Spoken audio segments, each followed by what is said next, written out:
ஒரு அப்பாவுக்கு 2 பிள்ளைங்க. மூத்தவன் ரொம்ப அடக்கம். அப்பா எது சொன்னாலும் கேட்பான். பெரியவங்களுக்கு கீழ்ப்படிஞ்சு நடப்பான். இளையவன் அப்படி இல்லை. தான் நினைச்சதை தான் சொல்லுவான், செய்வான். அடுத்தவங்க சொல்கிறத கேட்க மாட்டான், அடங்கி நடக்க மாட்டான். இந்த 2 பேரில் யாரை உங்களுக்கு பிடிக்கும்? பெரியவனை தான் பிடிக்கும். ஏன்னா அவன் தான் சொல்கிற பேச்சை கேட்குறவன் அப்படின்னு சொல்லுவீங்க. ஆனால் ஒரு ஞானி என்ன சொல்கிறார் தெரியுமா? ஒரு குழந்தை அதன் அறிவுக்காக மதிக்கப்பட வேண்டுமே தவிர அதனுடைய கீழ்ப்படியும் தன்மைக்காக அல்ல அப்படிங்கிறார். நம்ம குழந்தைகளை சுயமாக சிந்திக்கிறதுக்கு நாம் விடுறதில்லை. மற்றவங்கள பார்த்து காப்பி அடிக்கிறதுக்கு தான் நாம் அவங்களுக்கு கற்றுக் கொடுக்குறோம். புகழ்பெற்ற மனிதர்கள் சிலருடைய பேரை சொல்லி நீயும் அவர் மாதிரி ஆகணும், இவர் மாதிரி ஆகணும் அப்படின்னு சொல்லிகிட்டே இருக்கிறோம். குழந்தைகள் தங்களுடைய தனித்தன்மையை வளர்த்துக்கிறதுக்கு நாம் தடையாக இருக்கிறோம். ஒரு குழந்தைகிட்ட அனாவசியமாக நம்பிக்கையை வளர்த்துடக்கூடாது. எந்த கோட்பாட்டையும் திணிக்கக்கூடாது. நாம் ஏற்கனவே அர்த்தமில்லாத கருத்துக்களையும் கொள்கைகளையும் மனசில் போட்டு நிரப்பி வச்சிருக்கிறோம். இந்த உலகத்துக்கு புதுசாக சேர்ந்திருக்கிற ஒரு குழந்தையின் தூய்மையான மனசில் நம்ம கருத்துக்களை அறிமுகம் செய்ய அல்லது திணிக்கிறதுக்கு நமக்கு எந்த அதிகாரமும் கிடையாது. ஒரு குழந்தைய நீ இந்த மதத்தை சேர்ந்தவன் அப்படின்னு பிறந்ததுமே ஒரு முத்திரை குத்தி விடுறோம். இது அதோட சுதந்திரத்தை ஆரம்பத்திலேயே கிள்ளி எறிகிறது மாதிரி தான். நீங்கள் ஒரு மதத்தின் வழிமுறைகளை கடைப்பிடிச்சிக்கிட்டு வர்றீங்க, அந்த வழியில் போய்கிட்டு இருக்கிறீங்க, சரி, அதனால் போகிறீங்க. அதுக்காக உங்கள் குழந்தையையும் அதே வழியில் தான் வரணும் அப்படின்னு கட்டாயப்படுத்துறதுக்கு உங்களுக்கு என்ன உரிமை இருக்குது? அந்த குழந்தை சுயமாக சிந்திச்சு ஒரு முடிவுக்கு வரட்டுமே, அதுக்கு நீங்கள் ஏன் தடையாக இருக்கிறீங்க? நமக்கு உண்மையிலேயே நம்ம குழந்தை மேலே அன்பு இருந்தால் இது மாதிரி திணிப்பு வேலைகளை செய்யக்கூடாது. திணிப்பு வேலைகளிலிருந்து குழந்தைகளை காப்பாற்றினா போதும். அதுதான் ரொம்ப முக்கியம். அடுத்த தலைமுறை அற்புதமான தலைமுறையாக உருவாகும். நாம் தான் சாதி மத சங்கடங்களில் மாட்டிக்கிட்டு தவிக்கிறோம். அவங்களாவது சாதி மத வேறுபாடு இல்லாத சமுதாயத்தை பார்க்கட்டுமே, அந்த சௌகரியங்களை அனுபவிக்கட்டுமே. அதுக்கு நாம் என்ன செய்யணும்னா ஒன்றும் செய்யாமல் இருந்தால் போதும். ஒரு குழந்தைகிட்ட நம்ம கருத்தை திணிக்கும் பொழுது என்ன ஆகுது தெரியுமா? அது அவனை அவங்ககிட்ட இருந்தே அப்புறப்படுத்தி விடுது. அவனுடைய தனித்தன்மையை அழிச்சுடுது. அவனை ஒரு எல்லைக்குள்ளே திணிச்சுடுது. இதெல்லாம் அன்புங்கிற பேரால் பெற்றோர்கள் செய்கிற தப்பு. இதெல்லாம் கேட்டுக்கிட்டு இந்த காலத்தில் அப்பா ஒருத்தர் சொன்னார், நான் கருத்துக்களை எல்லாம் என் பையன்கிட்ட திணிக்கிறது இல்லைங்க, ஆனால் அதிகமாக சாப்பிட சொல்லி கட்டாயப்படுத்துவேன் அப்படின்னார். உங்கள் வீட்டு சமையல் அவ்வளோ நல்லா இருக்குமான்னு கேட்டாங்க. நல்லா இருந்தால் நான் ஏன் அவனை சாப்பிட சொல்லி கட்டாயப்படுத்த போகிறேன் அப்படின்னார். கங்கை கரை தோட்டம் பக்கத்தில் ஒரு ஆசிரமம். அங்கே ஒரு பெரியவர் தங்கி இருக்கிறார். அவர் தான் ராமகிருஷ்ண பரமஹம்சர். அந்த ஆசிரமம் இருந்த இடம் கரக்பூர். வங்காளத்தில் பொதுவாக எல்லாரும் மீன் சாப்பிட்றது உண்டு. கங்கையில் குளிச்சுட்டு கையில் ஒரு மீனோடு வர்றது வழக்கம். இவர் இருக்கிற இடத்துக்கு கங்கையில் படகு வழியாக வரணும். அப்படி தான் எல்லோரும் வருவாங்க. வர்றவங்கள ஒன்று கூட்டி ஆன்மீக விஷயங்களை பற்றி பேசிக்கிட்டு இருப்பார். ஒவ்வொரு நாள் ஒவ்வொருத்தர் நகரத்துக்கு போகணும். வரும்பொழுது மீன் கொண்டுகிட்டு வரணும். அதுக்கு ஒரு அட்டவணையே உண்டு ஆசிரமத்தில். அது பிரகாரம் ஒரு நாள் சுவாமி யோகானந்தர் படகில் போனார். படகை செலுத்தினவங்க ராமகிருஷ்ணரையும் சுவாமி யோகானந்தரையும் மற்றவங்களையும் பித்தர்கள் அப்படின்னு சொல்லி ஏளனமாக பேசினாங்க. அவங்க என்ன பைத்தியம் பிடிச்சவங்க அப்படிங்கிறது மாதிரி. சுவாமி யோகானந்தருக்கு ரொம்ப மென்மையான இதயம்.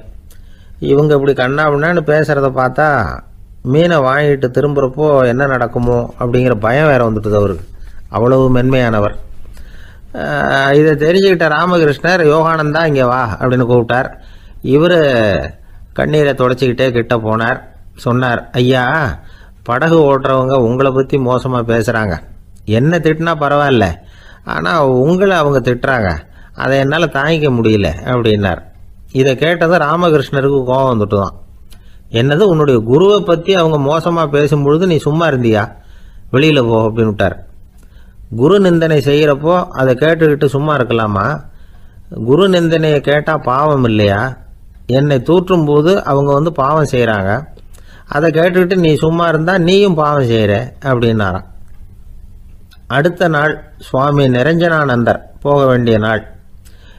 இவர் படகுல போகும்பொழுதும் அதே மாதிரி நடந்துதான். அவங்க மோசமாக பேச ஆரம்பித்தாங்க, திட்ட ஆரம்பித்தாங்க. அப்படி கேலி பண்ண ஒருத்தனை இவர் என்ன பண்ணார், பலார்னு கன்னத்தில் அரைஞ்சிட்டார். இன்னொருத்தனை கங்கையில் தூக்கி எறியறதுக்கும் தயாராகிட்டார். அதுக்கப்புறம் அவங்க யாரும் வாயை திறக்கலை. மீன் வாங்கிட்டு வர்றப்பவும் படகுல ஒரே அமைதி. அவ்வளவு பயம் அவங்களுக்கு. ராமகிருஷ்ணர் கூப்பிட்டு விசாரித்தார் என்ன நடந்ததுன்னு. இவர் சொன்னார், அவர் யோகானந்தா போகும்பொழுது என்ன நடந்ததோ அப்படியே தான் இப்பவும் நடந்தது. குரு நிந்தனை செய்கிறத கேட்டுக்கிட்டு நான் சும்மா இருப்பேனா, ஒருத்தனை அப்படியே அரைஞ்சுட்டேன், இன்னொருத்தனை ஆற்றுல தூக்கி போட்டுருவேன்னு பயமுறுத்தினேன், அவ்வளவுதான் அப்படின்னாராம். இப்போவும் ராமகிருஷ்ணருக்கு கோபம் வந்துட்டு தான், என்ன இது அணியறது காஷாயம் இருக்கிறது ஆசிரமம், உனக்கு இவ்வளவு கோபம் வந்ததுன்னா அப்புறம் என்னத்துக்கு ஆசிரமத்தில் இருக்கணும், பிரம்மச்சாரி எப்பவும் அமைதியாக இருக்கணும் அப்படின்னு அறிவுரை சொன்னாராம் ராமகிருஷ்ணர். அப்போ இவர் கேட்டாராம், ஏங்க அவருக்கு ஒரு விதமான அறிவுரை சொன்னீங்க, எனக்கு வேற விதமாக அறிவுரை சொல்கிறீங்க, இதில் எது உண்மை அப்படின்னு கேட்டிருக்கார். இதுக்கு ராமகிருஷ்ணர் சொன்ன பதில் என்னென்னா, அட அசடே, சக்கரத்தில் காற்று அதிகமாக இருந்தால் குறைக்கணும், குறைச்சலாக இருந்தால் கூட்டணும். அவன் சாது, அவனுக்கு அதிக உணர்ச்சி தேவை, உனக்கு படபடப்பு அதிகம், உனக்கு பொறுமை தேவை அப்படின்னாராம். இதில் உள்ள கருத்து என்னென்னா, கல்விங்கிறது எப்படின்னா அதை சூழ்நிலைக்கு தகுந்த மாதிரி கற்பிக்கணும். எல்லாருக்கும் ஒரே மாதிரி கற்பிக்கக்கூடாது. கேட்குறவர் தகுதி, புரிஞ்சுக்கிற திறமை, இதை பொறுத்து கல்வி அமையணும். ஆரம்ப காலத்தில் ஒரு குரு, அப்போ ஒரு சீடன் இருந்தான். அது வேடிக்கையான குரு, வேடிக்கையான சீடன். ஒரு ஆசிரமம். ஒரு நாள் ஒருத்தன் அவசரமாக அந்த குருவை தேடி வந்திருக்கிறான். என்ன விஷயம்னு விசாரித்தார் குரு. உங்கள் சீடர் என்னை அடிச்சுட்டார் அப்படின்னு புகார் பண்ணானான் அந்த ஆள். குரு சீடனை கூப்பிட்டார். அடிச்சியா இந்த ஆளை அப்படின்னு கேட்டாரான். ஆமான் இருக்கான் சீடன். ஏன் அடிச்சே அப்படின்னு கேட்டாரான். இந்த ஆள் உங்களை பற்றி மட்டமாக பேசிவிட்டான், என்னால் அதை தாங்கிக்க முடியல, அதனால தான் அடிச்சுட்டேன்ருக்கான். அப்படி என்ன பேசினா அப்படின்னு கேட்டாரான். உன்னுடைய குருநாதர் இப்போல்லாம் அர்த்தமில்லாமல் பேச ஆரம்பிச்சுட்டார் அப்படின்னு சொல்லிவிட்டான், அதனால தான் அடிச்சுட்டேன் அப்படின்னு நானான். அதுக்காக அடித்தே அப்படின்னாரான். நான் அதுக்காக அடிக்கலை குருவே, இப்பெல்லாம் நீங்கள் அர்த்தம் இல்லாமல் பேசுகிறதாக அவன் சொல்கிறான், அப்படின்னா இதுவரைக்கும் நீங்கள் அர்த்தத்தோடு பேசினதாகத்தானே அர்த்தம், அது தப்பு தானே, அதனால தான் அடித்தேன் அப்படின்னு நானான். ஒரு நாள் ராமர் அரசவையில் உட்கார்ந்துருக்கிறார். ராமராஜ்யம் நடந்துக்கிட்டு இருந்த நேரம். அந்த சமயத்தில் ஒரு நாய் அரச சபைக்கு வந்துதான். அது தலையில் அடிபட்டு ரத்தம்.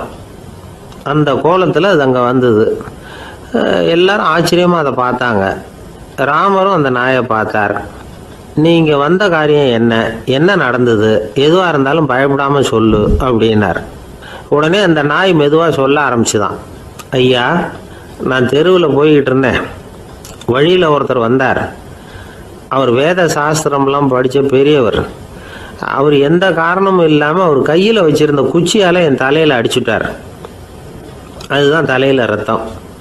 இதை நீங்கள் விசாரித்து தகுந்த தீர்ப்பு வழங்கணும் அப்படின்னு தான் அந்த நாய். ராமர் பார்த்தார். உடனே தன்னுடைய காவலர்களை அனுப்புனார். அந்த ஆளை எங்கே இருந்தாலும் போய் கொண்டுகிட்டு வாங்க அப்படின்னு விட்டார்.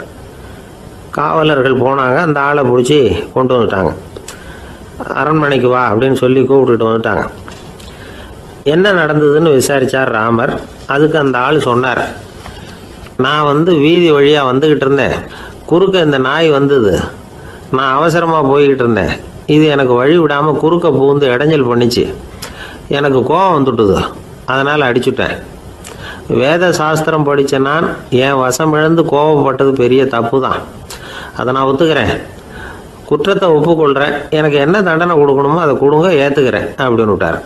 சரி, இப்போ அந்த ஆளுக்கு தண்டனை கொடுக்கணும். என்ன தண்டனை கொடுக்கறது யோசனை பண்ணார் ராமர். அதையும் அந்த நாய்கிட்டே கேட்டார். நீயே சொல்லு, என்ன தண்டனை கொடுக்கலாம் இவருக்கு அப்படின்னார். இதுக்கு அந்த நாய் என்ன சொல்லிச்சு தெரியுமா? இவரை ஏதாவது ஒரு கோயிலுக்கு தர்மகர்த்தாவாக நியமனம் பண்ணி விடுங்க, அதுதான் இவருக்கு சரியான தண்டனை அப்படின்னது. இதை கேட்டதும் ராமர் முகத்தில் புன்னகை. ஆனால் அங்கே இருந்த மற்றவங்களுக்கெல்லாம் ஆச்சரியம். அது எப்படி, தப்பு செஞ்சவங்களுக்கு தண்டனை கொடுக்கறது தானே நியாயம், அதை விட்டுவிட்டு தர்மகர்த்தா பதவியை கொடுக்க சொல்லுது இந்த நாய் அப்படிங்கிற ஆச்சரியம். இந்த சந்தேகத்தை அந்த நாய்கிட்டே கேட்டாங்க அங்கே இருந்தவங்க. இதுக்கு அந்த நாய் பதில் சொல்லிச்சான். நான் போன பிறவியில் ஒரு கோயிலுக்கு தர்மகர்த்தாவாக இருந்தேன். எவ்வளவோ கவனமாக எச்சரிக்கையாக தான் என்னுடைய கடமைகளை எல்லாம் செஞ்சுக்கிட்டு வந்தேன். அப்படி இருந்தாலும் சில சமயங்களில் என்னையும் மீறி கோயில் செல்வத்தை நான் அனுபவிக்கிறதுக்கு காரணம் ஆயிட்டேன். ஒரு கோவிலுக்கு தர்மகர்த்தாவாக இருக்கிறவங்க எப்படியும் இந்த பாவத்திலேருந்து தப்பிக்கிறது கஷ்டம். அதனால தான் நான் இந்த பிறவியில் நாயாக பிறந்து இப்படி கஷ்டப்படுறேன். இதே நிலைமை இந்த ஆளுக்கும் ஏற்படணும் அப்படிங்கிறதுக்காக தான் அவரையும் ஒரு கோயிலுக்கு தர்மகர்த்தாவை நியமிக்கும்படி கேட்டுக்கிட்டேன் அப்படின்னு தான் இந்த நாய். இதிலேருந்து என்ன தெரியுது? எந்த பதவியில் நாம் இருந்தாலும் நமக்கு தெரியாமல் கூட அதை தவறாக உபயோகப்படுத்தக்கூடாதுங்கிறத இதிலேருந்து புரிஞ்சுக்கணும். இல்லைன்னா அடுத்த பிறவியில் நாயாக பிறந்து எங்கேயாவது போய் வாழை ஆட்டிட்டு நிற்க வேண்டியது தான். கோவில் வாசலில் 2 நாய் பேசிக்கிட்டு இருந்து தான், போன ஜென்மத்தில் நான் மனுஷனாக தான் இருந்தேன். ஒரு கோவில் பூசாரி பேச்சை கேட்டுவிட்டு அவரோட கூட்டு சேர்ந்துக்கிட்டு ஆண்டவன் போட்டிருந்த நகையெல்லாம் அபகரித்து என்கிட்ட கொடுத்தாரு அவர். நான் எடுத்துகிட்டு வந்துட்டேன். திருடினது அந்த ஆள் தான், எடுத்துக்கிட்டு வந்தது தான் நான். இருந்தாலும் நான் மட்டும் நாயாக பிறந்துட்டேன். இப்போ மட்டும் அந்த பூசாரி என்கிட்ட மாட்டினா கடித்து குதறி விடுவேன் அப்படின்னு தான். அவசரப்பட்டு அப்படி செஞ்சுடாதே. பதிலுக்கு அவரும் உன்னை திருப்பி கடித்தாலும் கடிச்சிருவார். ஏன்னா அவரும் இப்போ ஒரு நாயாக தான் பிறந்திருக்கிறார் அப்படின்னு தான் இன்னொன்று. அது எப்படி உனக்கு தெரியும்னு தான் இது. நான் தானே அது அப்படின்னு தான் அந்த நாய். ஒரு சீன தேசத்து அரசர் இருந்தார். அவருக்கு வயசாயிட்டுது. அவருக்கு அடுத்தபடியாக அவருடைய புள்ள பட்டத்துக்கு வரணும், ஆட்சி பொறுப்பை ஏற்றுக்கணும். ஒரு நல்ல தலைவனுக்கு இருக்க வேண்டிய பண்புகள்லாம் தன்னுடைய மகனுக்கு இருக்கணும்னு விரும்பினார் அந்த அரசர். அதனால் இளவரசனை பக்கத்தில் இருந்த ஒரு குரு கிட்ட அனுப்புனார். இளவரசன் அவர்கிட்ட போய் சேர்ந்தான். அந்த குரு என்ன பண்ணார் தெரியுமா? இவனை பார்த்து சொன்னார், இதை பாருப்பா, நீ என்ன பண்ணுற, இப்போவே பக்கத்தில் இருக்கிற காட்டுக்கு போ, நடுக்காட்டில் போய் ஒரு இடத்துல உட்காந்துக்கோ. அங்கே என்னென்ன சத்தம்லாம் உன் காதில் விழுதுன்னு கவனித்து கேளு. உன் காதில் விழுந்த ஓசைகள் என்னென்னங்கிறத என்கிட்ட வந்து சொல்லு, அதுதான் எனக்கு தெரியணும், உனக்கு வேலையும் அதுதான் அப்படின்னு சொல்லி அனுப்பி வச்சுட்டார். இளவரசன் காட்டுக்கு போனான். குரு சொன்னபடியே ஒரு இடத்துல உட்காந்து கவனித்து கேட்டான். அதுக்கப்புறம் குருக்கிட்ட திரும்பி வந்தான். என்னென்ன சத்தம்லாம் கேட்ட அப்படின்னு கேட்டார் குரு. குருவே, காட்டில் நான் பறவைகள் சத்தம்லாம் கேட்டேன், மிருகங்களின் ஓசையையும் கேட்டேன், இதை தவிர இடி மின்னல் மழை இதுகளோட சத்தத்தையும் கேட்டேன் அப்படின்னா. குரு யோசனை பண்ணார், நீ இன்னமும் சரியாக கேட்கல, அதனால் மறுபடியும் காட்டுக்கு போ, கொஞ்ச நாள் தங்கியிருந்து கேட்டுட்டு வா அப்படின்னார். இளவரசனுக்கு ஒன்றும் புரியல. இருந்தாலும் குருவின் கட்டளையாச்சே, மறுக்க முடியுமா? உடனே அவன் மறுபடியும் காட்டுக்கு போனான். ஒரு இடத்துல உட்காந்தான். கொஞ்ச நேரம் உன்னிப்பாக கவனித்து கேட்டான்.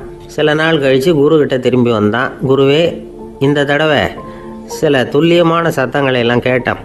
தேனி பறக்கிற சத்தம், நீரோடையின் மெல்லிய ஓசை, இதெல்லாம் கேட்டேன்னா. குரு சிரித்தார். நீ மறுபடியும் காட்டுக்கு போ, இன்னும் சில நாள் அங்கே இரு, முழுமையாக கவனமாக கேட்டுக்கிட்டு வா அப்படின்னு சொல்லி அனுப்பி வச்சுட்டார். இளவரசனுக்கு குழப்பம் அதிகமாகிட்டுது. ஒன்றுமே புரியல. மறுபடியும் காட்டுக்கு போனான். மௌனமாக ஒரு இடத்துல உட்காந்துட்டான். அப்படியே தியானத்தில் ஆழ்ந்துட்டான். சில நாளில் அவனுக்கு இதுவரை கேட்காத ஓசைகள்லாம் கேட்க ஆரம்பிச்சிட்டுது.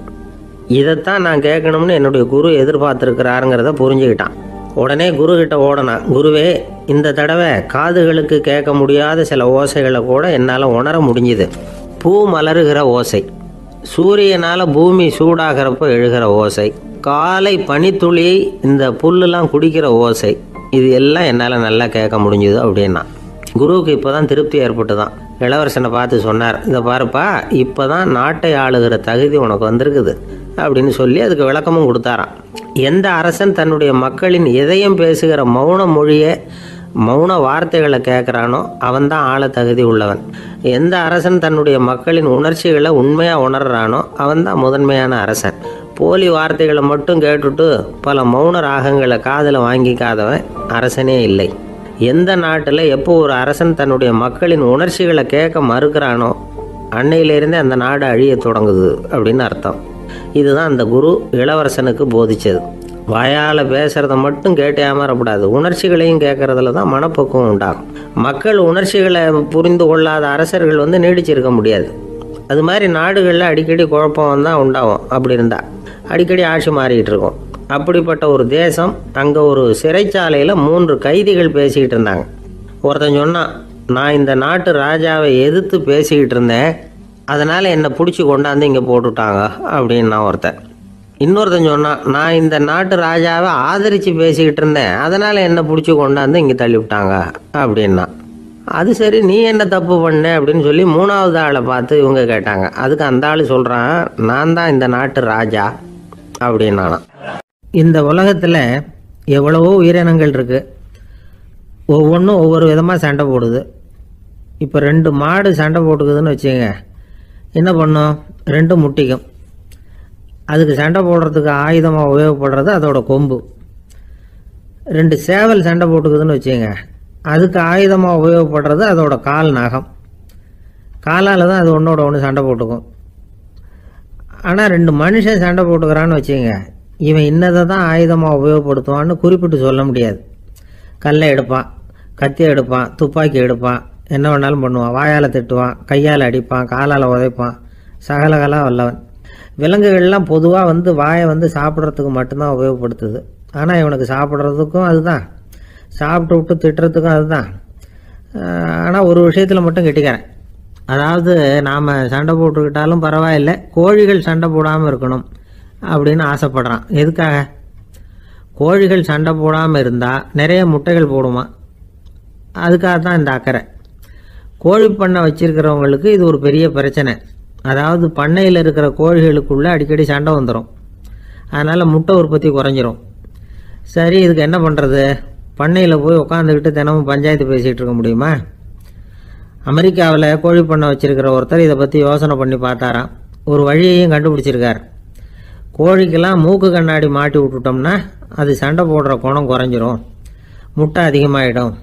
அந்த கண்ணாடியில் உள்ள லென்ஸ் சிவப்பு நிறத்தில் இருக்கணும், அவ்வளவுதான் அப்படின்னு அவர் கண்டுபிடிச்சாராம். இது ஏற்கனவே நடைமுறையில் கண்டுபிடிக்கப்பட்ட ஒரு விஷயம். ஆனால் எல்லா கோழிக்கும் சிவப்பு மூக்கு கண்ணாடி எப்படி மாட்டி விடுறது? அப்படியே மாட்டி விட்டாலும் அது நழுவாமல் இருக்கணுமே. இப்போ நாமெல்லாம் நடு விரலால் மூக்கு கண்ணாடி நடுவில் தொட்டு அப்படி ஸ்டைலாக சரி பண்ணிக்கிறோம். அது மாதிரி கோழி எப்படி சரி பண்ணிக்கும்? இதுதான் பிரச்சனை. இதுக்கு அவர் என்ன வழி கண்டுபிடிச்சாருன்னா, கோழிக்கெல்லாம் மூக்கு கண்ணாடிக்கு பதிலாக விழியொட்டு வில்லைகள், கான்டாக்ட் லென்ஸ், அதை பொருத்தி விட்டா என்ன அப்படின்னு யோசனை பண்ணார். அதே மாதிரி பண்ணார். அதே மாதிரி செஞ்சு பார்த்தார், வெற்றி. அதுக்கப்புறம் கோழியெல்லாம் சண்டை போட்டுக்கலையாம், சமாதான பிரியர்கள் ஆகிட்டு தான். கோழிகளுக்கு இயல்பாகவே சண்டை போடுற குணம் உண்டு. ஆனால் அதோட கண்ணுக்கு பார்க்குற பொருள்லாம் ரோஜா நிறத்துலையோ அல்லது இன்னும் சொல்ல போனால் அழுத்தமான சிவப்பு நிறத்துலையோ தெரிஞ்சதுன்னா சண்டை போடுற குணம் குறைஞ்சிருதான். அந்த சமயத்தில் அது அதிகமாகவும் முட்டையிட ஆரம்பிச்சுடுதான். அதே நேரத்தில் இறை எடுக்கிறத கூட குறைச்சிக்குதான். இது ஏன் இப்படி பண்ணுதுங்கிறது விஞ்ஞானிகளுக்கு இன்னமும் புரியலையா. எப்படியோ அமெரிக்க கோழிகள்லாம் கான்டாக்ட் லென்ஸ் பொருத்திக்க ஆரம்பித்தாச்சு. கோழி கழுத்தை பிடிச்சிக்கிட்டு ஒரு சில வினாடிகளில் அதை பொருத்தி விட்றாங்களாம். கோழியோட ஆயுள் பூரா அது அப்படியே இருக்குமா. பண்ணையில் முட்டை உற்பத்தி குறைஞ்சா இது மாதிரி விஞ்ஞானபூர்வமாக பரிகாரம் தேடுறது தான் நல்லது. நமக்கு வேண்டியப்பட்ட ஒருத்தர், அவர் ஒரு கோழி பண்ணை வச்சுருந்தார். அந்த பண்ணையில் பாதி கோழி திடீர்னு செத்து போச்சு. உடனே ஒரு கால்நடை மருத்துவர்கிட்ட போக வேண்டியது தானே. அங்கே போகல. உள்ளூரில் மந்திரம் பண்ணிகிட்டு இருந்த ஒரு சாமியார்கிட்ட போனார். அவர் காலில் விழுந்தார். சாமி, என் பண்ணையில் பாதி கோழி செத்து போட்டுதுன்னார். சாமியார் யோசனை பண்ணார். சரி, பண்ணையில் வாசப்படி கிழக்கு பக்கமாக வச்சுருக்கியா மேற்கு பக்கமாக வச்சுருக்கியான்னு கேட்டார். கிழக்கு பக்கமாக இருக்குன்னார் அவர். அதுதான் தப்பு, மேற்கு பக்கமாக அதை மாற்று, சரியாக போடும்னாராம். அதே போல் இவர் போய் மாற்றிவிட்டார். அப்பவும் பாதி செத்து போச்சு. மறுபடியும் சொன்னார், சாமி மறுபடியும் பாதி கோழி செத்து போட்டுதேன்னார். சரி, கூரை எப்படி போட்டிருக்க? ஓடு போட்டிருக்கியா இல்லை கீத்து போட்டிருக்கியான்னார். ஓடு போட்டிருக்கேன்னாராம் அவர். அதுதான் தப்பு, கீத்து போட்டுரும், சரியாக போடும்னாராம். சரின்னு போய் அதையும் மாற்றி பார்த்தார். மறுபடியும் போயிட்டுது, கோழி செத்து போச்சு. வந்தார். மறுபடியும் பாதி செத்து போச்சு சாமின்னு வந்தார். இவரும் யோசனையை மாற்றி மாற்றி சொல்லிகிட்டே இருக்கிறார். இப்படி அவரும் மாற்றி மாற்றி பார்த்தார். 6வது தடவையாக அவரை தேடிட்டு வந்தார். அந்த சமயத்தில் இவர் ரொம்ப தீவிரமாக யோசனை பண்ணி பார்த்துட்டு, அது சரிப்பா, நீ என்கிட்ட சளைக்காமல் வந்துக்கிட்டு இருக்கிற, நானும் யோசனை சொல்லிகிட்டு இருக்கேன். இப்போவும் உங்ககிட்ட சொல்கிறதுக்கு என்கிட்ட யோசனை நிறையா இருக்குது. ஆனால் சோதிக்கிறதுக்கு உங்ககிட்ட கோழி இல்லையே, என்ன பண்ணுறது அப்படின்னாராம் இவர். 2 பேர் சுவாரஸ்யமாக பேசிகிட்டு இருக்கிறப்போ குறுக்க புகுந்து தொந்தரவு பண்ணுறதுக்குன்னே சில பேர் இருப்பாங்க. அது ரொம்ப இடைஞ்சலாக இருக்கும். இதே மாதிரி மின்காந்தம் கூட குறுக்க புகுந்து தொந்தரவு பண்ணும். கடைசியில் அது ஒரு பெரிய இடைஞ்சலில் கொண்டாந்து விட்டுரும். சில வீடுகளில் கேபிள் கனெக்ஷன் இல்லாமல் சில தனியார் டிவி காட்சிகள் தெரியும். அதுக்கு என்ன காரணம்னா இந்த மின்காந்த குறுக்கீடு தான் காரணம். இதைத்தான் சுருக்கமாக இஎம்ஐ அப்படின்னு சொல்கிறாங்க. அதாவது எலக்ட்ரோ மேக்னெட்டிக் இன்டர்ஃபியரன்ஸ். இது ஏற்படக்கூடிய இடங்கள் எது எதுன்னு எடுத்துக்கிட்டால் அது ஒரு பெரிய பட்டியலாகவே போயிடும். இந்த இஎம்ஐ தொந்தரவு வந்து கேபிள் டிவியில் மட்டும்தான் இல்லை, ராக்கெட் ஏவுதளத்தில் உள்ள ரேடார்கள், அங்கே உள்ள சில சக்தி வாய்ந்த தொலைத்தொடர்பு சாதனங்கள், விமான தளங்களில் உள்ள ரேடார்கள், கப்பல் தளங்களில் பொருத்தப்பட்டிருக்கக்கூடிய சக்தி வாய்ந்த ஆண்டனாக்கள், இப்படி நிறைய சொல்லலாம். காவல் நிலையங்களில் பயன்படுத்தப்படுகிற வயர்லெஸ் தொடர்பு சாதனங்கள் கூட ஓரளவுக்கு இந்த மின்காந்த அலைகளை வந்து வெளியிடும். நம்ம வீட்டில் உட்காந்துக்கிட்டு ரேடியோ கேட்டுக்கிட்டு இருப்போம் அல்லது டிவி பார்த்துக்கிட்டு இருப்போம். அந்த சமயத்தில் பக்கத்து தெருவில் ஒரு மோட்டார் சைக்கிள் அல்லது காரு, குறிப்பாக பெட்ரோல் இன்ஜின், அது போகிறப்போ அதில் உள்ள மின்கலத்தில் வந்து, அதாவது மேக்னட்டோ பேட்டரியிலிருந்து வெளிப்படுகிற மின்காந்த அலை இங்கே வந்து டிவியிலையும் ரேடியோவிலையும் கரகரப்பு உண்டு பண்ணும். சரி, இது வந்து பெருசாக என்ன இடைஞ்சலை உண்டு பண்ணிட போகுது அப்படின்னு நாம் அலட்சியமாக நினைக்கலாம். வயசானவங்களுக்கு மறதி நோயின்னு ஒன்று வரும்ல, அல்ஷமீர், அதாவது மூளையில் உள்ள செல்கள் வந்து செயலிழந்து போயிடுறது, அது செய்ய வேண்டிய வேலையை மறந்துடும். மனைவியே எதிரில் வந்து நின்னா கூட உன்னை எங்கேயோ பார்த்தது மாதிரி தெரியுதே அப்படின்னு சொல்லிட்டு இருப்பாங்க. அப்படி ஒரு மறதி. இந்த விசித்திரமான நோய்க்கு இதுவரைக்கும் மருந்தே இல்லைன்னு வேற சொல்கிறாங்க. இந்த மைக்ரோ ஓவன் அப்படின்னு சொல்லக்கூடிய சமையல் அடுப்புகள் கூட மின்காந்த அலைகளை வந்து வெளியிடுது. சமயத்தில் சில தொழிற்சாலைகளில் கூட பெரிய விபத்துக்களை இந்த இஎம்ஐ உண்டு பண்ணிவிடும். இதை பற்றி தீவிரமாக சிந்திக்க ஆரம்பித்ததே ஒரு விபத்துக்கு பிறகு தான். அமெரிக்காவுக்கும் வியட்நாமுக்கும் இடையில் போர் நடந்தது. அந்த சமயம் அமெரிக்காவுக்கு சொந்தமான விமானம் தாங்கி கப்பல் ஒன்று வியட்நாமை தாக்கிறதுக்கு தயாராக ஏவுகணைகளோட கடலில் நிறுத்தி வைக்கப்பட்டிருந்தது. தற்செயலாக அந்த பகுதியில் கப்பல் தொலைத்தொடர்பு பகுதிக்கு அருகில் ஊடுருவிய இந்த சக்தி வாய்ந்த ரேடியோ அலைகள் ஏவுகணையில் இருந்த மின்னணு சர்க்கியூட்டை பூர்த்தி செஞ்சு வச்சுட்டுது. அவ்வளவுதான், ஏவுகணை அங்கேயே வெடித்து செதறி போச்சு. 130 பேர் அந்த இடத்துலயே உடல் கருகி செத்து போட்டாங்க. ஏகப்பட்ட பொருள்கள் நாசம். இந்த விபத்துக்கான காரணம் என்னங்கிறத உடனடியாக யாராலையும் கண்டுபிடிக்க முடியல. ரொம்பவும் கடுமையாக முயற்சி பண்ணி கடைசியாக கண்டுபிடிச்சாங்க, இது வந்து இந்த இஎம்ஐ வேலை தான் அப்படின்னு. மின்னணு தொலைபேசிகள் இருக்கு, இதில் பேசும்பொழுது நம்ம காதை வந்து, அதாவது செவியை வந்து ஊடுருவக்கூடிய மின்காந்த அலையானது மூளைக்கு போய் அங்கே மூளை கட்டிகளை உருவாக்க ஊக்கம் கொடுக்குது அப்படின்னு வேற கண்டுபிடிச்சிருக்கிறாங்க. இந்த இஎம்ஐ ரொம்ப குறைஞ்ச மின்காந்த அழுத்தத்தில் நமக்கு எந்த பாதிப்பையும் ஏற்படுத்துறதில்ல. மின்காந்த அலைகள் அழுத்தத்தோடு இருக்கிற இடங்களில் ரொம்ப நேரம் இருந்தோம்னா நம்ம உடம்பின் வெப்பநிலை 2 டிகிரி செல்சியஸ் வரைக்கும் அதிகரிக்குதாம். அதனால் வெப்பநிலையை வந்து சீராக்கிறதுக்கு இதய துடிப்பும் வந்து அதிகரிக்குது. இப்படிலாம் கண்டுபிடிச்சிருக்கிறாங்க. இப்போல்லாம் இந்த மின்காந்த குறுக்கீடுகளை தடுக்கிறது எப்படி அப்படின்னு விஞ்ஞானிகள் யோசனை செய்ய ஆரம்பிச்சிருக்கிறாங்க. இந்த விஷயத்தில் அலட்சியமாக இருந்தோம்னா எதிர்காலத்தில் நிறைய பேருக்கு இந்த ஞாபக மறதி நோய் வந்துடும். அப்புறம் அது ரொம்ப கஷ்டமாக போயிடும். ஒரு குடும்ப தலைவர் தன் மனைவியை பார்த்து, யார் நீ, உன்னை எங்கேயோ பார்த்தது மாதிரி இருக்குதே அப்படின்னு சொல்லிக்கிட்டு இருந்தார். உடனடியாக அவரை போய் பார்த்தேன். வாங்க டாக்டர்கிட்ட போகலாம் அப்படின்னு. அவர் என்னை தனியாக அழைச்சிட்டு போய் காதோட காதாக மெதுவாக சொல்கிறார், இதை பார்ப்பா, என் கையில் பணம் இல்லாத போகலாம், அப்படி மறதி நோய் வந்துவிட்டது மாதிரி நடிச்சுக்கிட்டு இருப்பேன், அவ்வளவுதான், அதை நீ கண்டுக்காத அப்படின்னார். ஜவஹர்லால் நேரு பிரதமராக இருந்த சமயம் அவர் ஒரு தடவை சென்னைக்கு வந்திருக்கிறார். இங்கே சில முக்கிய நிகழ்ச்சிகளில் கலந்துக்கிறதுக்காக வந்திருந்தார். ஆளுநர் மாளிகையில் ஒரு நாள் ராத்திரி தங்கி மறுநாள் புதுடெல்லி புறப்படுறதாக ஏற்பாடு. நிகழ்ச்சியிலெல்லாம் முடிச்சுக்கிட்டு ஆளுநர் மாளிகையில் தங்கி இருக்கிறார். அன்றைக்கு இரவு படிக்கிறதுக்கு ஒரு முக்கியமான புத்தகம் அவருக்கு தேவைப்பட்டது. அந்த சமயத்தில் உலக அளவில் ஒரு முக்கியமான பொருளாதாரம் சம்பந்தமான ஒரு புத்தகம் வெளியாகி இருக்கிற விஷயம் அவருக்கு தெரியும். அந்த புத்தகம் மெட்ராஸுக்கு வந்திருக்குமா, அது இங்கே கிடைக்குமா அப்படின்னு விசாரிச்சிருக்கிறார் நேருஜி. அவர் இப்படி கேட்ட உடனே அங்கே இருந்தவங்கெல்லாம் ரொம்ப பரபரப்பாக செயல்பட ஆரம்பிச்சுட்டாங்க. முக்கியமான இடங்கள்ல எல்லாம் விசாரிச்சிருக்கிறாங்க, அந்த புத்தகம் உங்ககிட்ட இருக்கான்னு. சென்னையில் உள்ள கன்னிமாரா நூல் நிலையத்துக்கு எப்படியும் அந்த புத்தகம் வந்திருக்கணும் அப்படின்னு ஒரு நம்பிக்கை. அங்கே விசாரித்தாங்க. அந்த புத்தகம் 2 நாளைக்கு முன்னாடி தான் அங்கே வந்திருக்குது அப்படிங்கிற விஷயம் தெரிஞ்சுது. உடனே எல்லாரும் அங்கே ஓடினாங்க. அவங்களுக்கு இன்னொரு சந்தேகம், புத்தகம் வந்திருக்கு சரி, அது இந்த சமயத்தில் வேற யாரும் படிக்கிறதுக்கு எடுத்துகிட்டு போயிருக்கக்கூடாதே அப்படிங்கிற சந்தேகம் இருந்தாலும் மனசுக்குள்ள ஒரு தைரியம். இப்படி ஒரு புத்தகம் வெளிவந்திருக்கிற விஷயமே நேருஜி சொல்லி தான் நமக்கே தெரியும். அதுவும் இல்லாமல் உலக பொருளாதாரம் சம்பந்தமான ஏதோ ஒரு புத்தகம் அது. அதை போய் இந்த நேரத்தில் அவ்வளவு ஆர்வமாக யார் எடுத்துகிட்டு போயிட போகிறாங்க அப்படிங்கிற தைரியம். இந்த தைரியத்தோடு அந்த நூல் நிலையத்துக்கு ஓடினாங்க. புத்தகத்தை தேடினா அது கிடைக்கல. யாரோ எடுத்துகிட்டு போயிருக்கிறாங்க. நேருவுக்கு மட்டுமே தெரிஞ்சிருந்த அந்த புத்தகம் பற்றின விஷயம் சென்னையில் வேற ஒருத்தருக்கும் தெரிஞ்சிருக்குது. உடனே எல்லாரும் பரபரப்பாக அந்த அதுக்குன்னு இருக்கிற ரிஜிஸ்டர் இருக்குல்ல, பதிவேடு, அதை புரட்டி பார்க்குறாங்க யார் எடுத்துகிட்டு போகிறாங்கன்னு தெரிஞ்சுக்கிறதுக்காக. எடுத்துகிட்டு போனவங்க அதில் கையெழுத்து போட்டிருப்பாங்கல்ல, அதை பார்த்து யாருன்னு தெரிஞ்சுக்கலாம் அப்படிங்கிறதுக்காக தான் அதை புரட்டுறாங்க. அதோ அந்த புத்தகத்தோட பேர் பக்கத்தில் அதை எடுத்துக்கிட்டு போனவங்க கையெழுத்து உத்து பார்க்குறாங்க எல்லாரும்.